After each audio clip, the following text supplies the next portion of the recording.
Luciana, eu vou falar um pouco sobre como começar a contribuir com software livre. Como e por quê, e que vocês devem fazer, com certeza.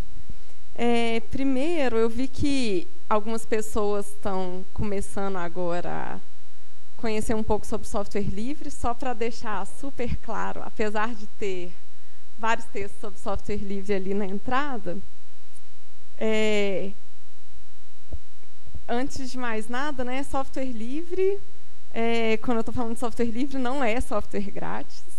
Estou falando de liberdade, não só de Linux, Debian, Ubuntu ou o que seja, mas também de softwares que vocês podem usar no Windows ou alguma ferramenta ou coisa para servidor.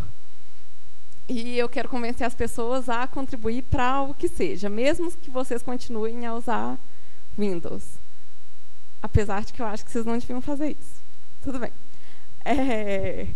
Então, software livre é um software que tem as 4 liberdades básicas de executar o programa para qualquer propósito, estudar o programa, e para isso você precisa ter acesso ao código-fonte, adaptar, redistribuir as suas modificações e cópias. Ok. Ok. Então, por que contribuir com software livre? Cada vez que eu penso nisso, eu quero colocar mais motivos aqui. Algum dia a palestra vai ser só sobre isso.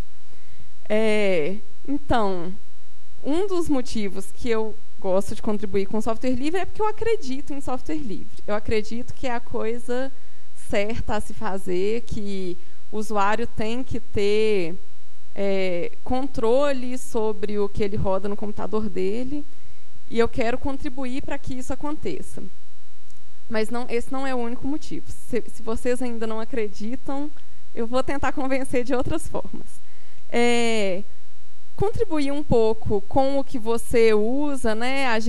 Eu uso muitos softwares livres na minha vida, no meu trabalho, e eu acabo aproveitando muito de trabalho de vários desenvolvedores, então eu quero ajudar um pouco de volta, mas também para coisas mais egoístas, melhorar os conhecimentos, e eu fico falando que você praticamente ganha mentores de graça trabalhando com software livre. Eu estou querendo colocar as pessoas que têm trabalhado comigo para contribuir um pouco, para terem os códigos revisados. Enfim, as comunidades de software livre funcionam de formas que ajudam muito a gente a aprender e disseminar conhecimento. Porque é divertido você contribuir para coisas que você usa. Eu coloco coçar, aquela coceira você sempre usa um software e tem aquela coisinha que você acha que está errado. O bom do software livre é que você pode fazer ela ficar exatamente do jeito que você quer. E, geralmente, as contribuições partem daí. As pessoas que contribuem, geralmente, conseguem contribuir para coisas que elas usam no dia a dia ou para trabalho. Porque pode ajudar também a sua carreira profissional. Existem várias oportunidades de trabalho, tanto para trabalhar com software livre ou simplesmente porque você tem experiência naquilo, né? As empresas procuram muito, tem recrutador que fica olhando mensagem de commit de projeto, procurando e-mail para mandar e-mail e pedir para as pessoas entrevistarem. Então, que seja, seu sonho é trabalhar naquela super grande empresa que faz mais software proprietário que tudo, eles ainda estão interessados em desenvolvedores de software livre. Porque essas pessoas têm experiência, conhecem várias tecnologias que eles têm interesse e são bons desenvolvedores em geral, né? Uma coisa super legal de contribuir com software livre é que você trabalha com gente do mundo inteiro. Então, é uma forma de conhecer pessoas de outras culturas, conhecer gente diferente, né? E sair um pouco do mundinho que a gente fica trabalhando em certas empresas aqui no Brasil. é uma coisa que você vai levar para sempre, né? Tem outras formas de ter essa experiência, mas é muito legal ver que um software é desenvolvido por gente de todos os cantos. E porque você pode encontrar a sua comunidade, pessoas que têm interesses parecidos com você.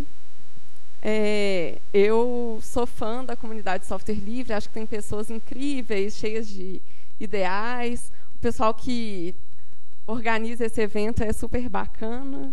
Então, é uma forma de se encontrar, assim, e, sei lá, contribuir de volta, né? Uma coisa... Esse mapa é meio antigo, eu não consegui pegar mapas novos, mas é mais ou menos o que acontece ainda. Esse mapa, você precisava, acho que, cadastrar para aparecer nele, certo? Então, não tem todo mundo. Você reconhece o seu ponto? Mas é porque só tinha você em Salvador? Tudo bem, não tem um Curitiba, mas tá antigo mesmo. Por que eu coloco esse mapa aqui? Na minha opinião, o Brasil deveria contribuir mais. Quando a gente fala de software livre com pessoas de fora do Brasil, eles falam, você é do Brasil, lá software livre é, sim, super popular, né? Falo, sim, o governo falou que apoiava software livre, fez algumas coisas assim para incentivar, mas a gente tem desenvolvedor a menos, gente.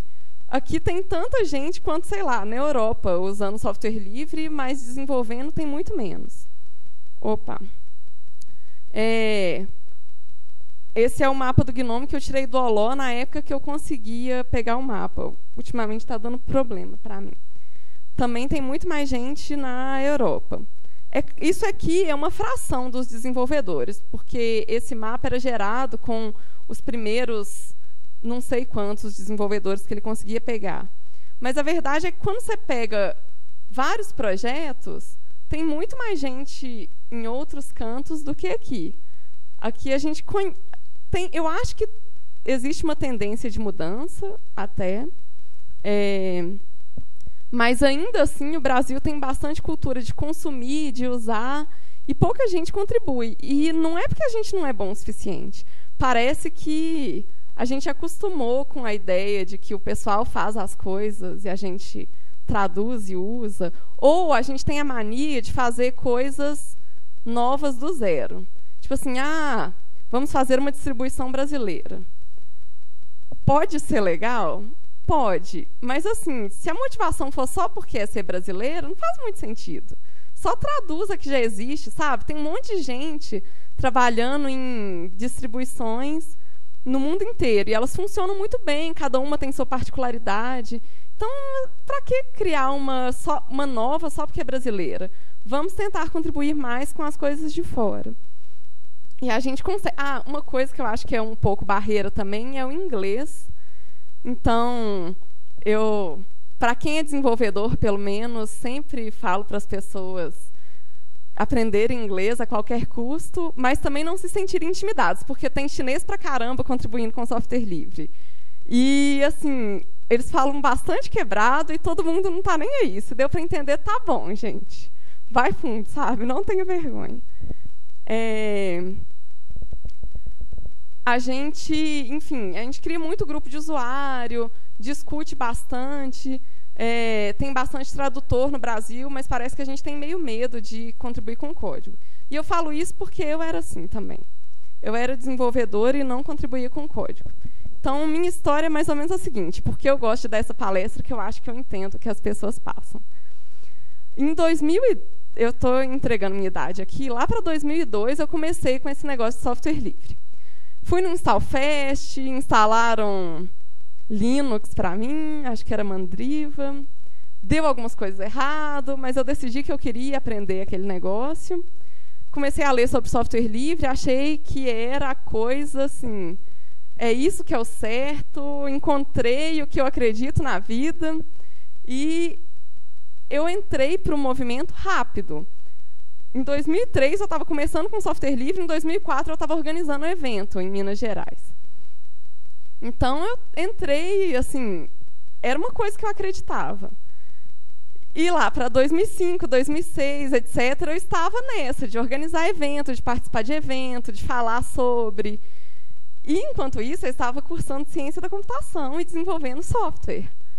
Porém, eu nunca desenvolvi para nenhum projeto de software livre. Eu reportava bug, mas eu tinha medo de, sei lá, contribuir de verdade com alguma coisa.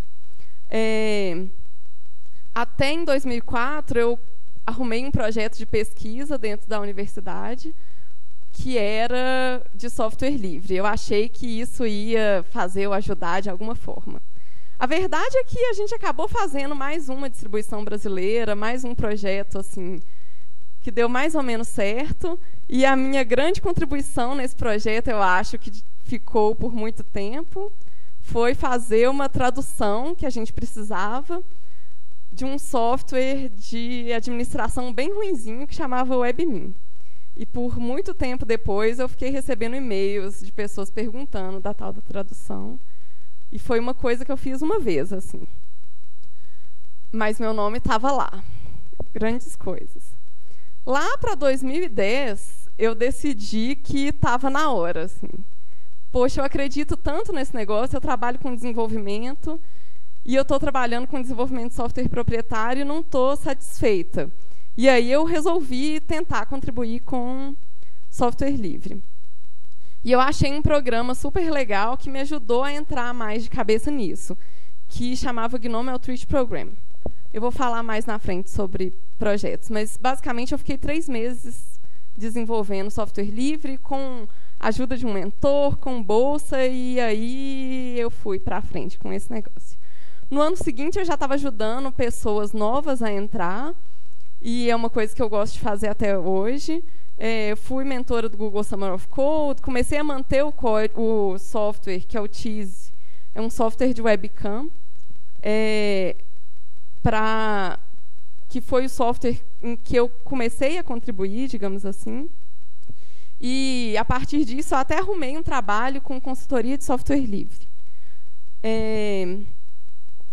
Por que eu acho que foi tão difícil? Eu tinha medo de começar, e às vezes começar é meio difícil mesmo. E parece que vai ser difícil sempre. Porque se no início está difícil, você pensa, ah, não, isso é muito difícil, não vai dar. É só o início que é difícil, é só acostumar com o negócio, assim, começar a entender melhor. Então, o conselho que eu dou é, comecem, sabe? Passem por essa barreira um pouco maior que é começar, porque depois vai ser fácil e vai ser gratificante. Outra coisa é, encontrem o que vocês gostam de fazer. Eu tinha muitos amigos que eram desenvolvedores Debian e mexiam com empacotamento. E eu tentei, em alguns momentos, trabalhar com isso, porque era a forma que eu via que as pessoas contribuíam com o software livre. E eu nunca gostei, sabe? Parecia chato para mim. E tem gente que acha super legal. Então, eu falava, ah, não é para mim esse negócio de contribuir com software livre. Não, eu gostava de fazer outras coisas, sabe? Eu gostava de ajudar a organizar evento, mas eu gostava de desenvolver também. Tem várias atividades que vocês podem fazer. Então, não precisa ser só desenvolvedor. Eu vi que tem gente que falou que não é dessa área. Tem desenvolvimento, tem tradução e também tem coisa de design para fazer, tanto o design dos softwares, quanto de material de divulgação, quanto de site. Documentação é uma coisa que os projetos de software livre têm uma super dificuldade em achar gente para fazer e fazer bem, porque você tem que entender um pouco do software e vocês conseguem entender um pouco do software. E desenvolvedor, as pessoas que mais entendem, às vezes ficam muito focados em desenvolver e não explicam direito assim, como utilizar ou como começar a desenvolver, ou como... E a maior parte dos xingos em relação ao software livre é que a documentação é ruim. Então, se vocês resolverem documentar, é uma grande ajuda para software livre. Vocês podem organizar evento como esse evento, participar, ajudar a instalar computador na InstallFest. Tem gente que pesquisa usabilidade, faz desenvolvimento web, assim, tem projetos de desenvolvimento web, né? Eu coloquei separado porque eu falo muito de desenvolvimento desktop. É mais a minha área. Tem muita coisa de desenvolvimento web. Você pode participar de teste, tanto desenvolver testes, quanto testar mesmo, cuidar de bugs, fazer triagem de bug, porque os usuários reportam um monte de bugs, você tem que ver o que não está funcionando de verdade, dar mais informação. Tem gente que faz só isso, ajuda pra caramba para quem está desenvolvendo. Marketing, patrocínio, enfim. O que você souber fazer bem, provavelmente tem algum projeto de software livre precisando. E a verdade é que qualquer projeto quer mais ajuda, sabe? Todos os projetos precisam... Tem alguma área que está faltando coisa. Às vezes, de longe, parece que pessoas novas não são bem-vindas. Geralmente, não é o caso. Tá. Então, por parecer um pouco intimidante, assim, para quem está começando, eu resolvi falar um pouco sobre como geralmente é feito o desenvolvimento de software livre, quais as ferramentas que são utilizadas, porque isso é útil tanto para vocês contribuírem com software livre, quanto para desenvolvimento em geral ou outras áreas em geral. São coisas que ficam para a vida, mesmo se vocês desistirem de contribuir com software livre depois. Então, eu vou falando especificamente de... Toda hora eu vou para trás. De softwares que são usados. Uma coisa que a maior parte dos projetos usa é uma ferramenta para controlar bugs. Por quê? É muito... Como você saberia quais problemas tem no seu software? Como que os usuários falam quais problemas que eles tiveram, né?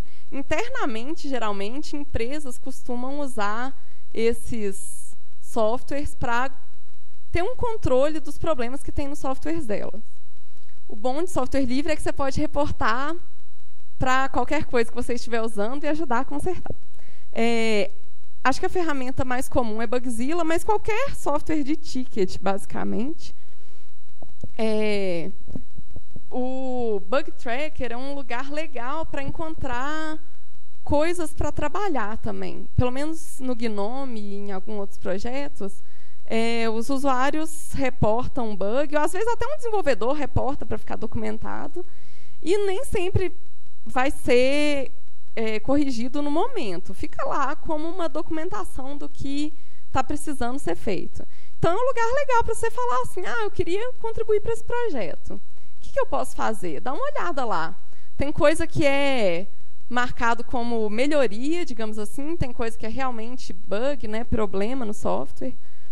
É um lugar legal para encontrar o que precisa ser feito. Em alguns projetos, o modelo de desenvolvimento fala para você colocar a modificação, assim, eu vou consertar esse bug. Eu coloco lá dentro do Bugzilla um arquivo com a minha contribuição, com um patch, que é essa modificação. Então, alguns projetos usam o Bug Tracker não só para controlar bug, como para manter as modificações de contribuidores, e aí eles fazem a revisão do código lá. Né, discutem aquele problema, qual que é a solução. Para quem for começar a reportar bug agora, algumas dicas para reportar bug. Primeiro, deem uma olhada se o bug já existe, se alguém já reportou, para você não reportar a mesma coisa de novo. Tentar usar a última versão do software para ver se já foi corrigido, porque o bug acontece e ele só vai ser corrigido na versão seguinte, certo? Então, às vezes, já está resolvido. Descreva como, em que situação que acontece o problema, porque tem gente que fala assim, então, quando eu fiz tal, deu problema. Deu problema é o quê? Apareceu uma mensagem de diálogo falando que aconteceu um erro, fechou o programa, né? Tem gente que acha que você adivinha, assim, o detalhe ajuda bastante. e coloque as versões dos softwares que foram utilizados e depois acompanhe. Porque, às vezes, o desenvolvedor não consegue reproduzir exatamente o que você fez, ele vai precisar da sua ajuda. E se você fizer isso, acontece o quê? E tal. Para ele conseguir resolver. Comunicação de projetos de software livre. Cada projeto tem uma dinâmica diferente. Muitos projetos usam IRC, que tem uma galera que usou na época do Mir, que, se bem que eu acho que aqui não tem esse pessoal. É um povo mais velho, assim, da minha idade. Tem gente que usa lista de e-mail, tem projeto que usa tanto lista de e-mail quanto IRC. IRC é um softwarezinho de chat que tem canais de cada projeto. E aí a conversa costuma ser em tempo real. Nem sempre é. As pessoas não ficam lá lendo o tempo inteiro, exatamente. Então, se vocês resolverem entrar no IRC e perguntar alguma coisa, espera um pouquinho para ver se é respondido, porque, para quem fica no canal, assim, a coisa que eu mais vejo acontecer é alguém entra, faz uma pergunta, aí eu entro no canal, vou responder, 1 hora depois, a pessoa tinha saído em 5 minutos. O nível de paciência foi 5 minutos. Aí, pô, dá um tempinho para a gente tentar, né? E um monte de comunicação é feita no Bugzilla, quando acontece também. Lembrem-se que muitos dos projetos de software livre é desenvolvido somente por voluntários, então, né, a pessoa não está lá por conta, tem um pouco de paciência também, o pessoal quer contribuições, mas eles não estão assim, com todo o tempo do mundo. E, às vezes, você tem que insistir mesmo. E tenta fazer alguma pesquisa antes, porque você consegue respostas muito melhores ou assim, muito mais boa vontade dos desenvolvedores para te ajudar quando eles veem que você realmente está querendo fazer a coisa. Você tentou fazer sozinho até certo ponto e decidiu pedir ajuda, ao invés de você estar simplesmente desperdiçando o tempo do cara com uma coisa que você podia ter achado rapidinho de outro jeito, sabe? Uma coisa super importante com o desenvolvimento de software, desculpa focar muito em desenvolvimento, mas é o que eu sei mais. É um software de controle de versão. Existem vários. No mundo corporativo, o pessoal ainda usa muito CVS, SVN, mas eu acho que agora a tendência de projetos de software livre é usar controle de versão distribuído. A maioria, hoje em dia, eu vou afirmar, usa Git. O GitHub, vocês já devem ter ouvido falar, tem um monte de projetos de software livre. A casa assim, de projetos de software livre, ele usa o Git, né, e tem algumas funcionalidades a mais, mas tem alguns projetos que ainda usam Bazaar ou Mercurial, que é o HG.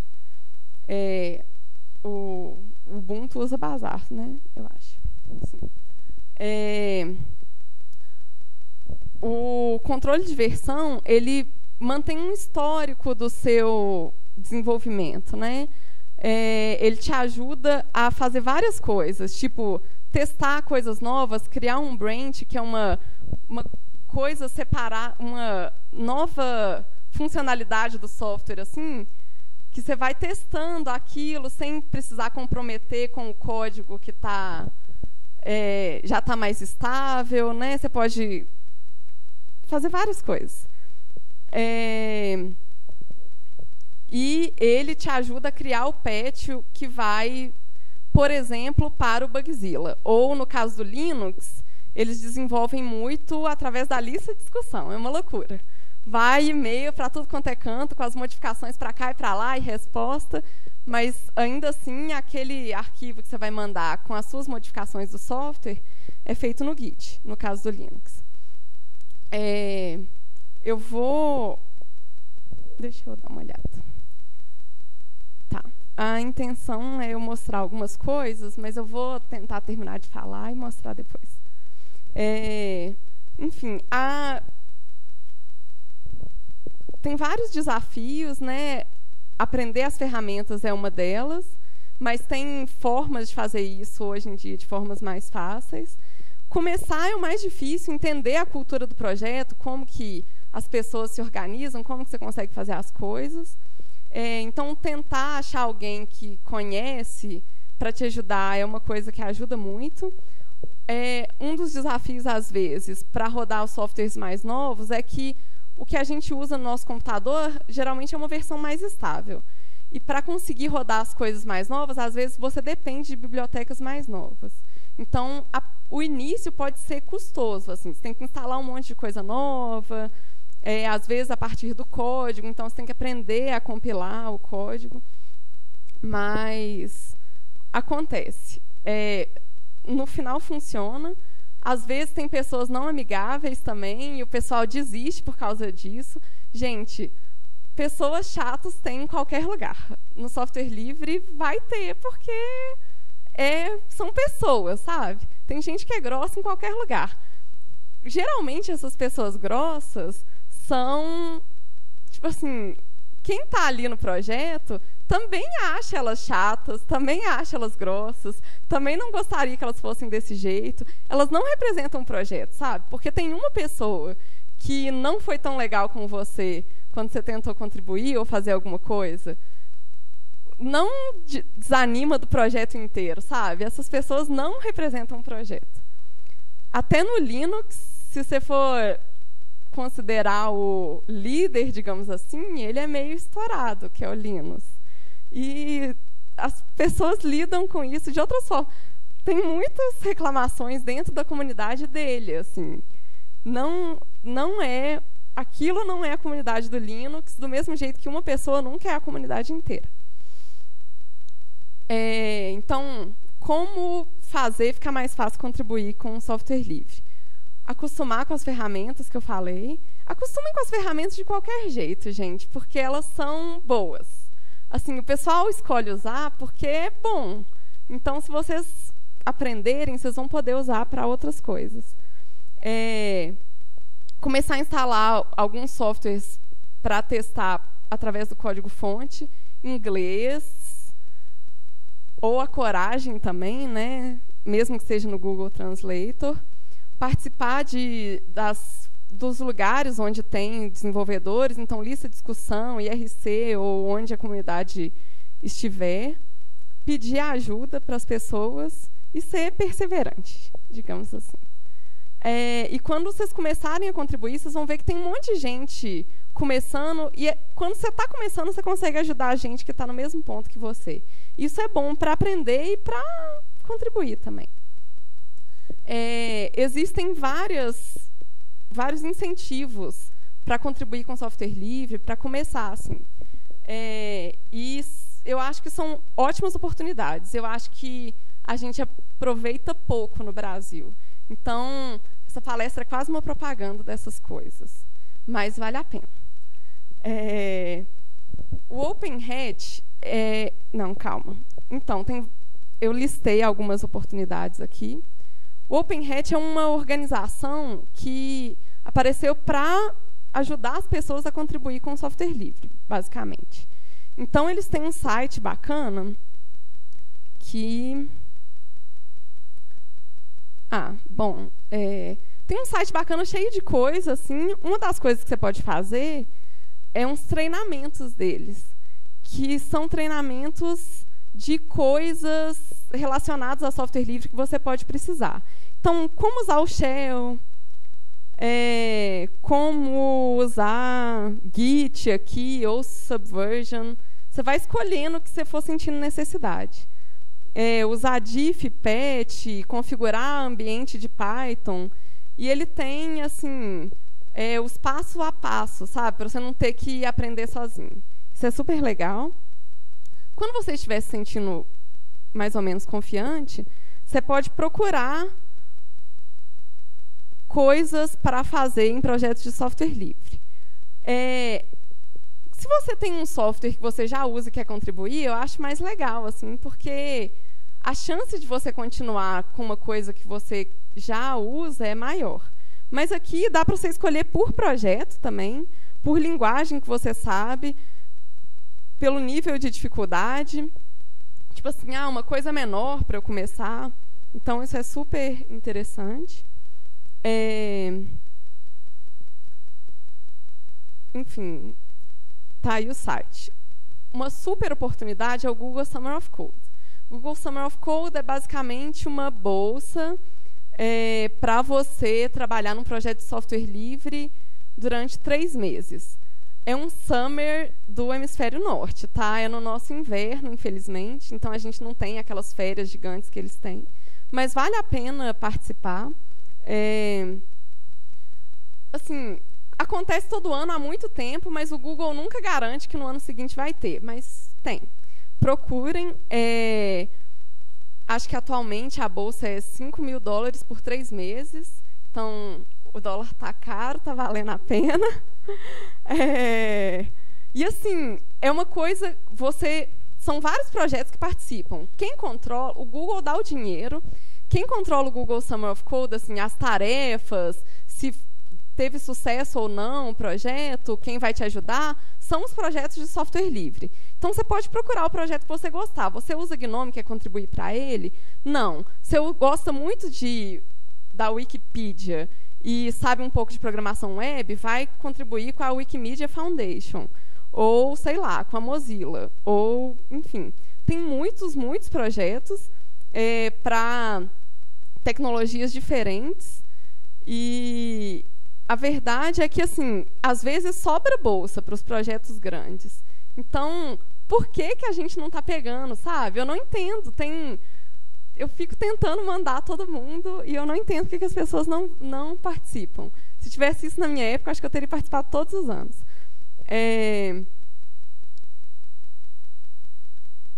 A dica para você conseguir passar num Google Summer of Code é começar a contribuir antes. A inscrição do Google Summer of Code, o projeto escolhe quem passa. Mas muitos projetos fazem o seguinte: você tem que descrever o que você vai fazer. Talvez você já discutiu isso com algum desenvolvedor, a ideia foi dele e tal. Mas na sua inscrição você descreve o que você vai fazer durante aqueles 3 meses e você faz uma pequena contribuição para mostrar que você sabe o que você está fazendo. Essa pequena contribuição, às vezes, dá o trabalho, mas mostra que você consegue fazer as coisas, sabe?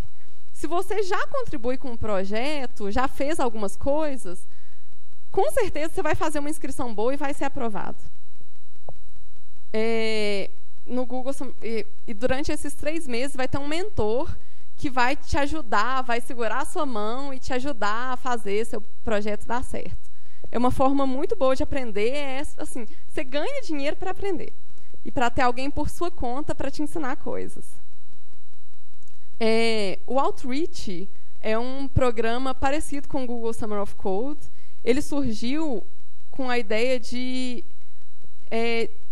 tinha pouca participação de mulheres no Google Summer of Code. Aí o pessoal tentou fazer uma forma de ter mais mulheres. E funcionou. Começou inicialmente com o GNOME. Apareciam pessoas interessadas no Outreach, que era basicamente a mesma coisa do Google Summer of Code, só que a chamada era só para mulheres. A diferença acontece 2 vezes por ano, ao invés de uma só. Então, é no meio do ano e no final, digamos assim, e talvez o final seja melhor para a gente. E não é só code, você pode fazer contribuições de documentação, design, etc. também. Mas o que aconteceu muita gente queria participar do Outreach, e não é só para estudante. Quando a pessoa era estudante e ia fazer algum projeto de código, a gente falava, tudo bem, faz inscrição para o Outreach, mas faz também para o Google Summer of Code. Resultado, tem muito mais mulher no Google Summer of Code por causa do Outreach. Mas o Outreach começou com o GNOME, expandiu para vários outros projetos, ganhou prêmios e etc. Para as mulheres, eu acho também uma ótima oportunidade. Tem o Google Coding, que é para estudantes de pré-universitários, que também é uma coisa assim mais pontual, né? São várias tarefinhas, você vai ganhando pontos pelas tarefas. Eu não sei como andam os prêmios hoje em dia. Antes tinha prêmios legais em dinheiro, assim, além da camiseta de participação, para você falar que participou. E algumas pessoas vão para Mountain View, os ganhadores assim da competição. Tá. essas são as coisas que eu pensei, e eu acho que tem várias oportunidades, além dessas, na verdade. Específicas de software livre que eu lembrei foram essas. Tá. Eu fiz uns how-tozinhos aqui de como exatamente fazer as coisas, mas tudo bem. Como geralmente acontece... É porque eu falei de muitas ferramentas, eu queria mostrar mais ou menos como que é a timeline de você fazer uma contribuição, né? Então, o que geralmente acontece para você contribuir para o Gnome? Primeiro, você tem que decidir o que você está querendo arrumar, né? Pega o software pelo Git, é um comandinho, você tem que instalar o Git, dar git clone no projeto, tentar construir usando a documentação, cada software vai ter uma documentação específica. É mais ou menos tudo parecido, mas eu não quis generalizar aqui. Às vezes, se você não tiver nenhuma ideia, pega o software que você gosta e quer contribuir e faz isso e vê se você acha algum problema. Minha primeira contribuição foi assim, eu estava começando, só queria rodar o software, vi que tinha alguns problemas e fui tentar resolver. Mas se não, lá no Bugzilla vai ter um monte de coisa e o Gnome marca alguns bugs, como Gnome Love. Gnome Love é uma iniciativa assim, de atrair desenvolvedor. Então, os bugs marcados como Gnome Love são adequados para iniciante. Então, é uma ótima começar por eles. Bom, aí tem o processo de desenvolvimento, você tem que tentar consertar, sei lá o quê. Peça ajuda para fazer a coisa. Uma vez que você tiver já tiver consertado o problema, você cria o seu patch com o Git. Você vai dar o git commit, que vai criar o commit daquela modificação, ou talvez vários.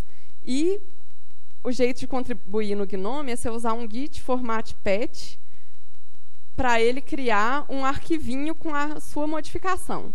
Aí você vai subir ela para o Bugzilla e, né, como um attachment lá, e falar, olha, eu estava tendo esse problema e eu criei aqui a solução para ele, ao meu ver. As pessoas ou vão falar assim, ótimo, obrigado, vamos usar. Ou o que geralmente acontece quando a gente está começando é, então, não era exatamente desse jeito, que era o melhor jeito de resolver. Se for acontecer isso, olha que legal, é uma oportunidade de aprendizado.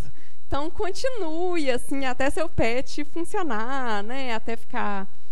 De qualquer jeito, é uma tentativa. Esse é o jeito, o workflow assim, de projetos como Gnome, que são upstream.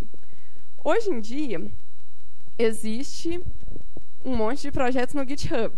E lá é um pouco diferente. O que eu recomendo... Tem gente que faz de um jeito um pouco ao contrário, mas esse jeito funciona. O GitHub tem uma carinha lá, com a descrição do projeto e coisa e tal. Aqui você pode dar um fork pela interface mesmo. Existe linha de comando, né? Mas se vocês quiserem, você dá um fork naquele projeto e aí vai criar a sua versão daquele projeto. Aí você vai fazer um clone do seu... tudo bem, deu um probleminha ali. Você vai fazer um clone do seu fork para o seu computador. Aí você vai ter o código todo no seu computador. Aí, beleza. Cria um branch novo. Essa parte é opcional, mas eu acho legal. Criar um branch novo falando assim, esse branch é a nova interface do projeto. Desenvolve, faz o commit das suas modificações e dá um push para o seu fork. Aí o diferente do GitHub é que, ao invés de você pegar um arquivo e colocar no Bugzilla, você vai dar um push para o seu fork e vai fazer um pull request. Aí, na interface do GitHub, os desenvolvedores daquele projeto vão receber um pull request. Eles só têm que aceitar para o seu código ser incluído no projeto novo. é um lugar legal de começar a contribuir, o GitHub. Existem outras ferramentas, tipo o GitLab, que tem comportamento parecido. Existiu o Gitorious, e agora ele é read-only, né? Existem vários projetos lá, mas o GitLab comprou. Enfim, o que eu quero dizer é, simplesmente tentem fazer, comecem a fazer alguma coisa. Eu estou à disposição, tem outras pessoas aqui nesse evento que contribuem, que se colocam à disposição também. Eu sei mexer mais com código, mas eu sei apontar para pessoas de outras áreas, se vocês quiserem mexer com empacotamento, com tradução, com marketing, com o que for. Façam, por favor, inscrição em bolsas, em coisas de incentivo, sabe? O pessoal está tentando dar dinheiro e, às vezes, não consegue gastar, porque não aparece candidato. Como que não aparece candidato? Eu tenho vontade de largar meu emprego e ir lá participar.